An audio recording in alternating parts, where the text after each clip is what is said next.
Good morning everyone, কেমন আছো তোমরা সকলে? আশা করছি সকলেই খুব ভালো আছো। আমার মনটা ভীষণই খারাপের সাথে আজকে ভিডিওটা শুরু করতে হচ্ছে। ভেবেছিলাম ভিডিওটা শুরু করবো না, তারপর দেখলাম না, চলো যতটা পারি শেয়ার করি।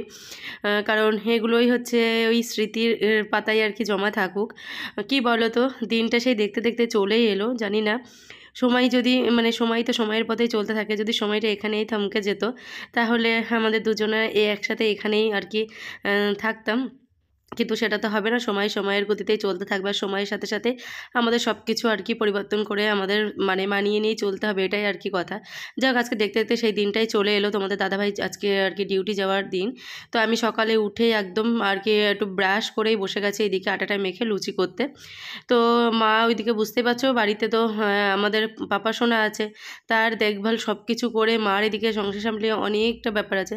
তো ওইদিকে তোমাদের দাদাভাই উঠে পড়েছে, উঠে ও আর এদিকে ফ্রেশ হচ্ছে, স্নান করবে। এইদিকে আমি দেখো ভাত চাপিয়ে দিয়েছি, কারণ হচ্ছে কালকে তো প্রচুর তরকারি রান্না হয়েছিল দেখেছো, কারণ ওই সবই আর কি তুলে তুলে এক্সট্রা করে রেখে দেওয়া হয়েছিল, যে আজকে যেহেতু এত সকালে উঠে তো আর রান্না করে সব কিছু সময় হবে না, ওই সেদ্ধ ভাত খেয়ে যাওয়ার থেকে ওই তরকারিগুলো খুব টেস্টি হয়েছিল তোমাদের দাদাভাইয়ের পছন্দ মতো, ওই জন্য ওই তরকারি রাখা হয়েছে। আর এখন ওর টিফিন আমি বানিয়ে দিলাম লুচি।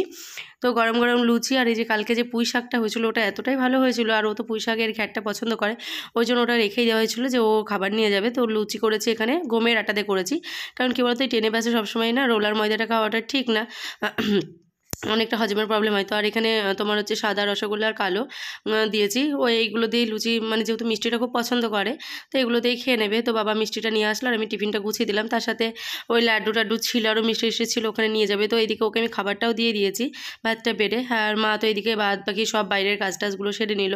তো দুজনে উঠে একসাথে, আমি ওই জন্য সকাল সকাল ওর খাবারটা ভীষণ মনটা খারাপ লাগছে, হাতে কাজটা এগোচ্ছে না। অন্যান্য দিন অন্যান্য বার হলে তো আমি কিছুই করি না, মাই সব গুছিয়ে দেয়, কিন্তু এবার যেহেতু ওই যে বললাম পরিস্থিতিতে সবটাই করতে হচ্ছে, খারাপ লাগে, হাতে একদমই কাজ ওর কাছ থেকে একটা মিনিটও সরতে মনটা চাইছে না, কারণ একটা সেকেন্ড যেন অনেকটা মূল্যবান। তো ওই জন্য কিন্তু কিছু করে না। এইদিকে মামামকে ও খাবি দিতে গেল, খাবে না, তো পাপার সাথে গল্প করছে, ও জানছে ও যাবে, ও বলছে পাপা আমাকে নিয়ে যাবে, তো বলছে হ্যাঁ আমি নিয়ে যাবো, তো তোমাকে না নিয়ে যায়। আর এদিকে যেমন পাপা সোনাকে ও আদর করলো একটু। তো এর মেন যে ভিডিওটুকু না, ওই ক্লিপসটা কী করে ভুলবশত যাই ডিলিট হয়ে গেছে, তো এখান থেকে ওরও মনটা চাইছে না, বুঝতেই পারছো। এই আসার পর থেকেই ধরো আমরা এই হসপিটাল বাড়ি ওর জন্যই সবটাই করলাম, করে ওই একটা দিন দেখেছে মাঝে, আর একটা দিন বাড়িতে ছিল, ব্যাস, তারপরে ওকে বেরিয়ে যেতে হচ্ছে, কিছু করে না। আর এইদিকে মা এই যে প্রতিবারের মতো এটাই করে, মায়েদের কাছে তো সন্তানরা যত বড় হয়ে যাক ছোটো, সে যতই যত কিছুই ইনকাম করুক, যতই অর্থ উপার্জন করুক, তবু কিন্তু ওই মায়ের দেওয়ার এই টাকাটা কিন্তু শ্রেষ্ঠ। মা প্রতিবার ওকে যাওয়ার সময় হাতে টাকা দেয় ওকে টেনে কিছু খাবার জন্য, কারণ ওই যে বললাম মায়েদের কাছে তো সন্তান ছোট না, যতই সন্তানের কাছে টাকা থাকুক আর যাই থাকুক, মায়েদের এটা তো কর্তব্য তো করবেই, মায়েদের ভালোবাসা এটা তো দেবেই। তো যাই হোক, ওখানে দিয়ে আমরা বেরিয়ে পড়লাম, কথা বলতে বলতে আসছি, মনটাকে ভীষণ শক্ত করে রেখেছি, কারণ ওই যে আমার মাম্মামটার জন্য বেশি, ও তো জানছে আমরা যাচ্ছি, বলতে বলতে বকবক করতে করতে আসছে গাড়িতে, যে মামা আমরা যাচ্ছি, তুমি আমাদের বাড়িতে যাবে, হেন তেন। আর ওর বাপি এখনও পর্যন্ত ওকে বোঝাচ্ছে হ্যাঁ যে অবশ্যই যাবে তুমি, আমরা যাচ্ছি। তো ওই দেখো, এখন আমি বলছি তোর বাপি কিন্তু তোমাকে নিয়ে যাচ্ছে না, তো সেটাই ও ওর বাপির কাছে জিজ্ঞেস করছে। তো আমি বলছি তুমি এখনও বলছো, এক্ষুনি ট্রেনটা ঢুকবে, তারপরে যখন ছেড়ে চলবে তখন কিন্তু ওকে সামলানো ভীষণ মুশকিল হবে, তার থেকে ওকে একটু বোঝাও। তো বলছে না, সে তখন যাই হোক হবে, এখন কী করে মেয়ের কান্না মুখ আমি দেখে যাব, আমি তো যেতেই পারবো না, এক পা আগাতে পারবো না। তো যাই হোক, এইদিকে হচ্ছে ওরা একটু আদর হচ্ছে। তো এইদিকে ফাইনালি এবার ট্রেন ঢুকে গেছে, আর আমি এতটা কি বলবো, বুকে পাথর চাপাতে রয়েছি, তোমাদেরকে বলে বোঝাতে পারবো না, কিছু করার নেই। আমি আর কি যেতে পারলাম না, এটাই হচ্ছে আর কি ভাগ্য। আবার আমাদের দুজনকে আলাদা করে দিল, আবার জানি না কবে দেখা হবে, কবে আবার ওকে পাবো কাছে। তো দেখো ট্রেনে প্রচুর পরিমাণে ভিড়, যদিও এক্সপ্রেস ট্রেন তবুও কিন্তু প্রচুর ভিড়, এই জন্য একটু লেট করেই গেল। যে এক্সপ্রেস ট্রেন তো যেখানে হতে ওই 2-2.5 ঘন্টা চলে, এবার এদিকে যেই ট্রেনে উঠে গেছে ওর বাপি, ওই দেখো ও তাও ভাবছিল যে আমাকে হয়তো নেবে, কিন্তু এতটা ভিড় ও আর দেখতে পাচ্ছে না। তো ওইদিকে ব্যাগটা রাখতে গেছে, ও আবার বেরিয়ে এসলো পরে, কিন্তু ট্রেনে ওঠা দেখে মাম্মাম তখন থেকে এত পরিমাণে চিল্লাচ্ছে কি বলবো।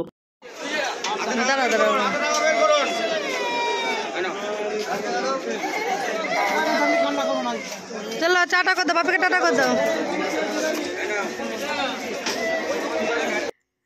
সত্যি কথা বলতে একটা মানে স্ত্রীর কাছে স্বামীকে ছাড়া যায় থাকাটা যতটা কষ্টের, তেমনই একটা সন্তানেরও তার বাবাকে ছাড়া থাকা ততটাই কষ্টের। কারণ একটা সন্তানের বাবা মায়ের দুজনেরই ভালোবাসাটা সমান দরকার, তার পাশে থাকা দরকার। কিন্তু আমাদের এই যে যারা প্রবাসে থাকে বা ফৌজিদের ক্ষেত্রেই দেখো জীবনটা কেমন, তাদের সন্তানরা বলো বা ওয়াইফদের কথা তো ছাড়োই, তারা কিন্তু বাবাকে ছাড়াই তাদের জীবনের মানে অর্ধেকটা কি পুরোটা জীবনেই পার করে দিতে হয়। এই তো মেয়ে আছেই ধরো জোর 22-25 বছর, তারপরে তো দিতে হবে পরের ঘরে, কিন্তু বাপ্পার সাথে কতটা সময় কাটালো। যাই হোক, দেখলে স্টেশন থেকে আমি আনতে পারছিলাম না, আমি চলে আসি তবুও ওইগুলো ধরে ধরেই কান্না করে যাচ্ছে। তো বাড়ি এসে এত কাঁদছিল, আমি আর ওই ক্যামেরা করার মানে ইয়েটা হয়নি সেই সময় তো ওকে সামলাতে গিয়ে। তো দেখলে এদিকে আবার মুরগিটা ডিম দিয়েছে আজকে, যেই মুরগিটা কালকে আর কি খাওয়ার জন্য নিয়ে আসা হয়েছিল, কালকে তো নিয়ে আসার পর ডিম দেয়নি, কালকে সারাদিন রেখে রেখে তো আজকে তোমাদের দাদাভাই আমরা যেই মানে দিয়ে আসছি, তো দেখি বাড়ি এসে ডিমটা বেছে মামা ওটা দেখে তো ভীষণ খুশি হয়ে গেছে, বাচ্চা মানুষ তো আবার কিছুটা ভুলেছিল। আবার সন্ধ্যাবেলায় হয়ে গেছে বাপির কথা, বাপি কই, বাপি এখনও আসছে না। বাপি বললো আমার টেডি নিয়ে চলে আসবে, পুতুল নিয়ে চলে আসবে, আমাকে নিয়ে যাবে কেরালায়। তো এইদিকে তারপরে ফুচকা গাড়ি আসছিলো, আবার ফুচকা খেতে বায়না করছিলো, তো ফুচকা নেওয়া হয়েছে আর চাউমিন খাবে দিয়ে বাবা আবার চাউমিন নিয়ে এসে দিয়েছে, চিকেন চাউ।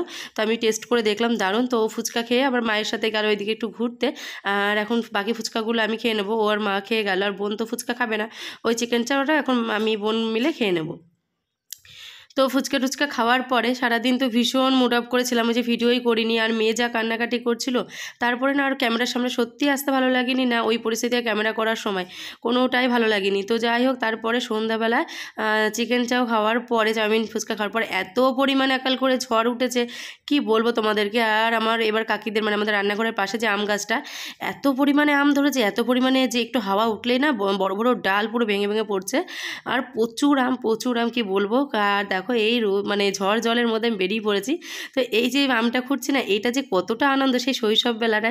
যাই হোক, ছোটোবেলায় যদিও এরকম কোনোদিন আম খুঁটিনি, এই বড় হয়ে তো প্রথম। কারণ কি জানো তো, ওই যে ছোটোবেলায় সবাই যেমন সবার কাছে কাছে আম করবে, আমার না ওই কোনোদিন ওইরকম যাইনি বাড়ির থেকে, বা আমাদের নিজেদেরই কাকা জ্যাঠাদের কাছে আসেনি, কেমন একটা ভীষণ লজ্জা লজ্জা লাগতো, আর ওরকম কোনোদিন বাড়ির থেকে বেরোনো বা এইরকম ধরনের কোনো ছিলাম না। কিন্তু এখন যেহেতু বুঝতেই পারছো, আর কাকিমা গেছে বাবার বাড়িতে, তো বোন আছে, তো ওই বোন আর কি ছাতা ধরে ও ঘুরছে, ওর ভীষণ ভয়। আর এত আম বলো দেখে সামনে যায়, তো আমি কাকিদের বাড়িতেই ছিলাম, তো আমি আবার ব্যাগ নিয়ে দেখো কত আম খুঁটে ফেললাম এই ঝড় জল। আর ও ভয় পাচ্ছে, দেখো আমাদের ঘরের পাশে, তো বলছে যাস না দিদি ওইদিকে, ভয় লাগছে। তো আম দেখলে বিশেষ করে দেখবে যে আম মাছ ধরা এগুলো কিন্তু মানে যারা এইগুলো করে তারাই জানে এইগুলোর মানে আনন্দটা কতটা, আর এইগুলোর অনুভূতিটা কি বলে বোঝানোর মতো না। এই দেখো এত বিদ্যুৎ চমকাচ্ছে, এত ঝড় জল, আর এই সময় কিন্তু কোনো ভয় নেই, আর একটু হাওয়া উঠলে অন্য সময় ভয় লাগে। যাই হোক, এই আনন্দটাই বড় কথা, কারণ আম কুড়িয়ে মাছ ধরে এগুলো খাওয়ার থেকে কিন্তু এইগুলোতেই মজা বেশি। তো যাই হোক, তারপর তো পুরো ভিজে স্নান হয়ে গেছি, মা তারপর একটু বকা দিল, কি বলো তো, কিছুক্ষণের সময়ের জন্য অনেকটা কষ্টটা ভুলে অনেকটা আনন্দে ছিলাম। তো জানি না আমি আবার যেতে পারবো কিনা কোয়ার্টারে, বা কী হচ্ছে পরে সব কিছুই তোমাদেরকে জানাবো। তো এখন যেহেতু মানে আমাদের সোনা বাবার ছোটো বুঝতে কেবল বাড়ি এসে, ওই জন্য তোমাদের দাদাভাই এখন বললো এখন তুমি কিছুদিন থাকো, কারণ এখন দরকার ওদের পাশে। তো চলো আজকের মতো টাটা, আবার দেখা হচ্ছে নেক্সট ভিডিওতে। সবাই খুব ভালো থেকো, সুস্থ